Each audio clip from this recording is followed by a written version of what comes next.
Well, sometimes it's just not the best day when it comes to college football, but guys, we're going to go through every single ranked game rapid fire starting with this FSU Boston College game. This was the main game I was focusing on during the 12 o'clock window, and it was cloudy, it was bad weather. Jordan Travis looked like he injured himself. FSU gets it done, but you're coming into this game 24.5-point favorites. By the way, Vegas got crushed in this game. The line opened at 28. It got bet down 4 points. And then obviously FSU ends up not even coming close to covering.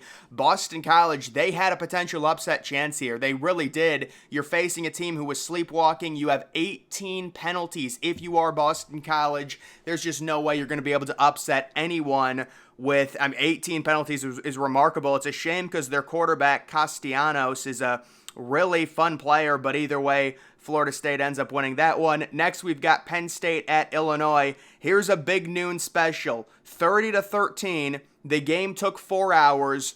Big Noon is a horrible product. Penn State does end up covering the spread fairly easily, although their offense was a little sluggish. This is an 11 a.m. Central start time. They did what they had to do to get an easy win on the road against an Illini team I haven't been a fan of. I really haven't, but still, it's a tough situation. 11 a.m. game, they end up covering the spread, whatever. Penn State, they are a top 10 team right now. We've got LSU destroying Mississippi State. Mississippi State, what an absolute letdown this is. And I'll be honest, I cannot watch a Mississippi State game. The Cowbells are just too annoying. Will Rogers, he's in like his 10th year, 28 pass attempts, 100 yards. Malik Neighbors, 239 yards receiving.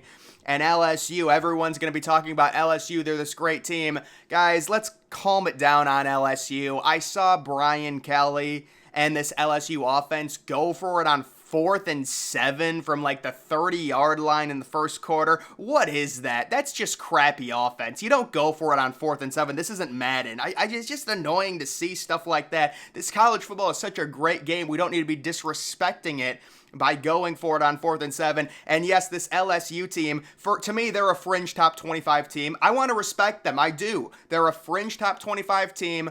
I think Air Force is better than them, but that's another story. Either way, LSU gets this one. Next, we've got Missouri. Yes, my upset call, Missouri over Kansas State. I've been off of the Kansas State bandwagon since the preseason. And finally, a team, well, actually, considering they're 2-1, I did have Troy beating them last week. Obviously, they lost. Now Missouri gets it done. Luther Burden, huge game. How about a 61-yard field goal? Pretty crazy. That's a big win for Missouri. I don't think they should be ranked, honestly. Missouri, it's not like Kansas State is this great team. There's no way Kansas State should have been ranked in front of Oklahoma coming into this week. They were somehow ranked 15th. Missouri gets the win, though. I'm guessing Kansas State's going to be unranked now. You've got Utah beating Weber State. So this game, I said it was going to be surprisingly close. It wasn't necessarily close, but Weber State did cover the spread. The spread was around 27 points. It was FBS versus FCS. Weber State's not a bad team. Utah gets the win. Cam Rising out again in this game. Really, I think Utah is not nearly as good as their ranking. They're kind of just moving up and skimming by. I think they're probably like the 18th or 19th best team in college football, but I guess we'll see. The next game, it is Notre Dame, 41-17 over Central Michigan. Kind of cringy on this one, honestly. Central Michigan is a horrible football team. It's not like this is like a Toledo type. They're a good MAC team. They can hang in there. No, Central Michigan is awful, but you could say Notre Dame looking ahead to Ohio State. Sam Hartman, still a really good game. 330 yards, 3 touchdowns, no interceptions. Chris Tyree still on Notre Dame. I didn't even know that. He's going to be an explosive play guy for their game against Ohio State, so they end up not covering the spread. They give up way more points than I thought they would have to Central Michigan, 17 points, and that game was like 17-14 at one point. It was kind of close. They pulled away late, but Notre Dame, you can kind of say, all right, they're 3-0. They were really good, they're 4-0, excuse me, because they played in week 0.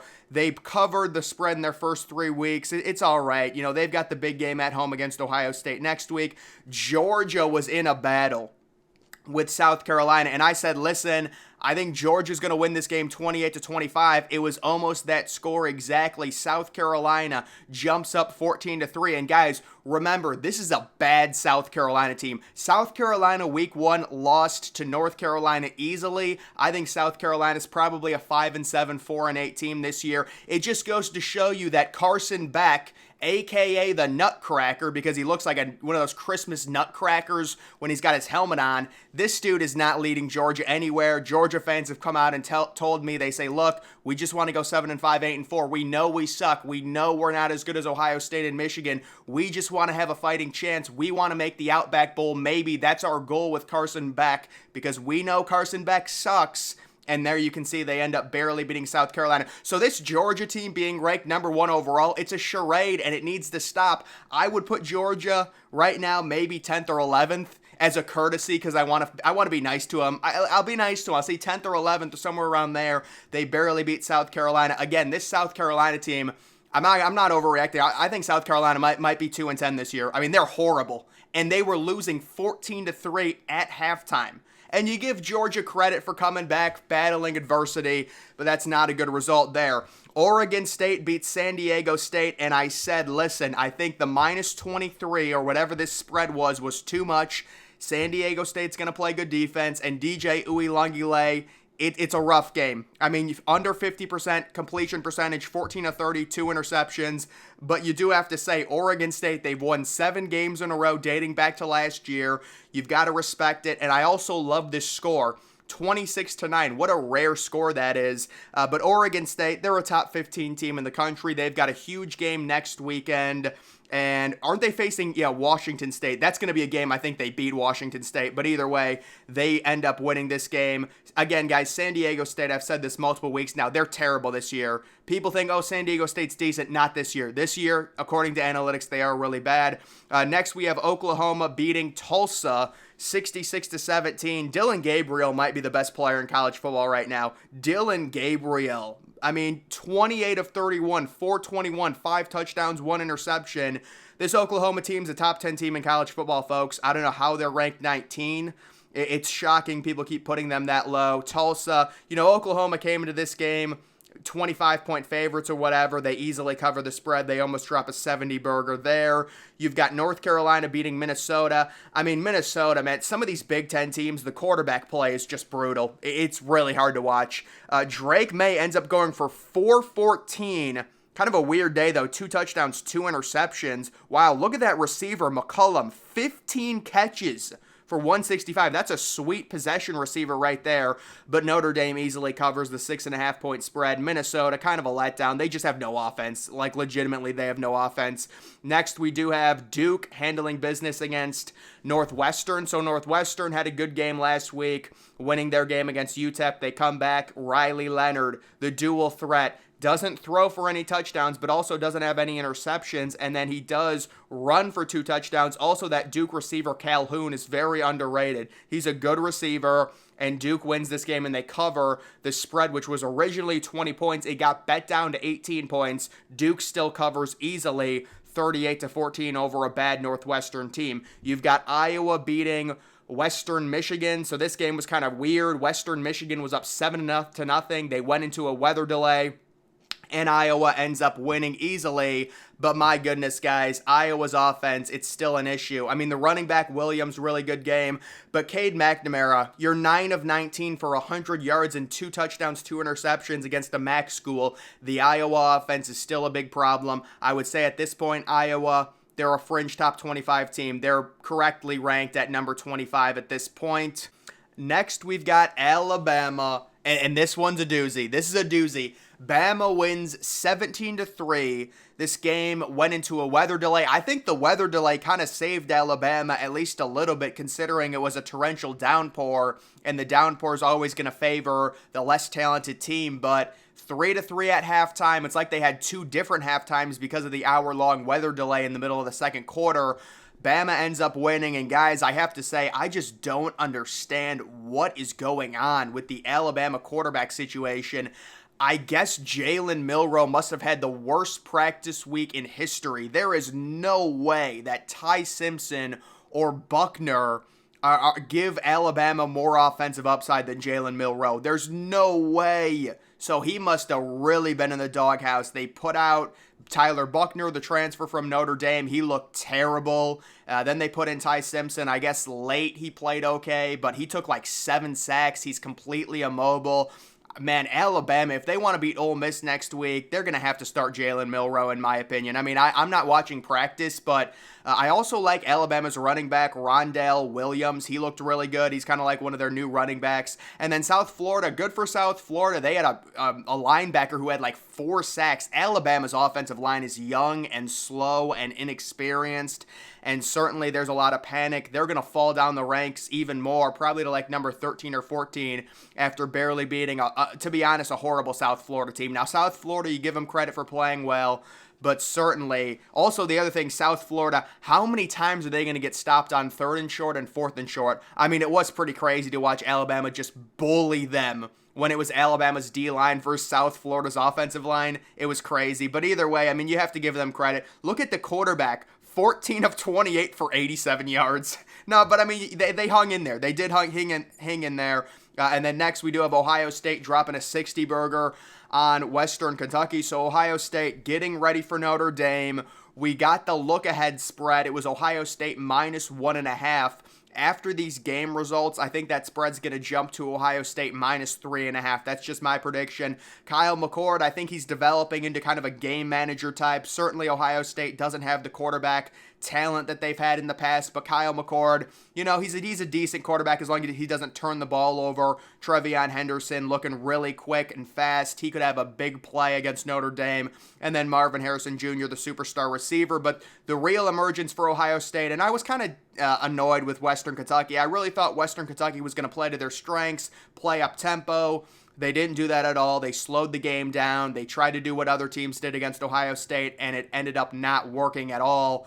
And they only score 10 points. Denzel Burke looks like a shutdown cornerback. And now Ohio State seems like they've steadied the ship. I'm still very concerned about Ohio State in terms of their chances of beating Notre Dame.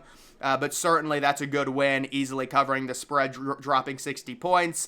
I did think Western Kentucky was going to cover this, but I said, listen, I'm not going to mess with that. I'm just going to say take the over 64 because I know Ohio State's due for a big game, and that's exactly what happened. The next game, oh my goodness, the return of Mark D'Antonio. It's very sad. 41-7. You had people going in on Michigan State plus the 16.5. It was going to be emotional. They were going to fight. And Noah Kim, 12 of 31. Washington is just crushing everyone right now. Michael Penix Jr., I think over 400 yards now in all 3 of the games. He's in the Heisman race. Washington has really good receivers. They've got a really good defense. They're ranked 8th right. And this certainly will not hurt them. And this game was on Peacock. It was kind of like disregarded. This game was just not relevant. Whenever you have a game on a streaming and it starts off and it's like 28-0 in the mid-second quarter, it's just not relevant to the day. And then it's on at like 5 o'clock in the afternoon, I think was its start time. The next game, we have an FCS team, Northern Colorado, facing Washington State. So Washington State gets a shout out because they are ranked, and they drop a 60-burger on Northern Colorado. They went for 2 after scoring a touchdown in the first quarter. They went up 8-0. I saw that. And then you also have another FCS team getting destroyed. How about Dante Moore? 8 of 12, 182 and 2 touchdowns for a true freshman QB. That kid going to the Big Ten when he's a sophomore and a junior. UCLA is they're gonna upset some teams in the Big Ten for sure. They almost drop a 60-burger. We've got Florida beating Tennessee with kind of a weird score, 29-16. They dominated the first half. They turned into a shell in the second half. A lot of people saying there's some referee problems in that game.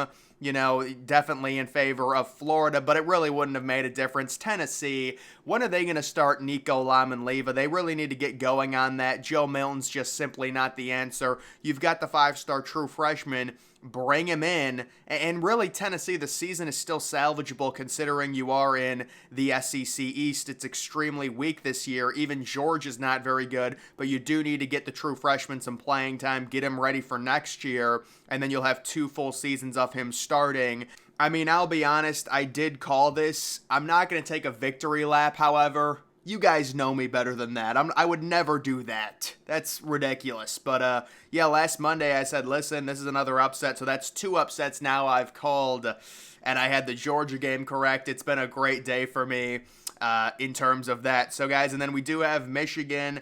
They're beating up on Bowling Green. This game is about to go final. At least soon it will. Will Michigan end up covering? They were minus 40. I don't think they're going to end up covering. Michigan really struggled in the first half. Doesn't mean anything. Are they going to drop? I don't think they're going to drop. I really don't think it means anything, honestly, guys. It is what it is. J.J. McCarthy, the 2 interceptions.